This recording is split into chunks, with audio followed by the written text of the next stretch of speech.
42 സങ്കീർത്തനം. മാലിന്യത്തോട് ഇളക്കി ചെല്ലുവാൻ കാംക്ഷിക്കുന്നത് പോലെ ദൈവമേ, എൻ്റെ ആത്മാവ് നിന്നോട് ചേരുവാൻ കാംക്ഷിക്കുന്നു. എൻ്റെ ആത്മാവ് ദൈവത്തിനായി, ജീവനുള്ള ദൈവത്തിനായി തന്നെ ദാഹിക്കുന്നു.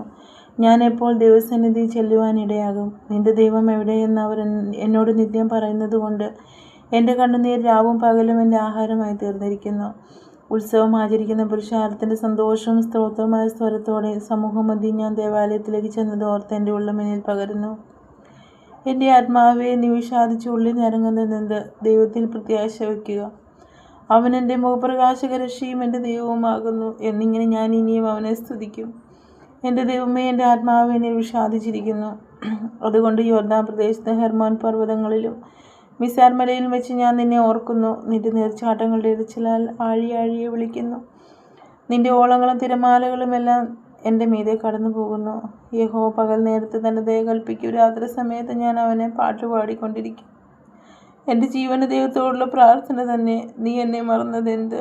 ശത്രുവിൻ്റെ ഉപദ്രവം ഹേതുവായി ഞാൻ ദുഃഖിച്ച് നടക്കേണ്ടി വന്നതുമെന്ത് എന്ന് ഞാൻ എൻ്റെ പാറയായ ദൈവത്തോട് പറയും. നിന്റെ ദൈവം എവിടെയെന്ന് എൻ്റെ ശത്രുക്ക് ഇടവിടാതെ എന്നോട് പറഞ്ഞുകൊണ്ട് എൻ്റെ അസ്ഥികളെ തകർക്കും വണ്ണം എന്നെ നിന്ദിക്കുന്നു. എൻ്റെ ആത്മാവെ, നീ വിഷാദിച്ച് ഉള്ളിൽ ഞരങ്ങുന്നതെന്ത്? ദൈവത്തിൽ പ്രത്യാശ വയ്ക്കുക. അവൻ എൻ്റെ മുഖപ്രകാശകരക്ഷിയും എൻ്റെ ദൈവവുമാകുന്നു എന്നിങ്ങനെ ഞാൻ ഇനിയും അവനെ സ്തുതിക്കും. ദൈവമേ, സ്തുതിക്കുമാകുന്നു. ബാറയ്ക്കുമോ.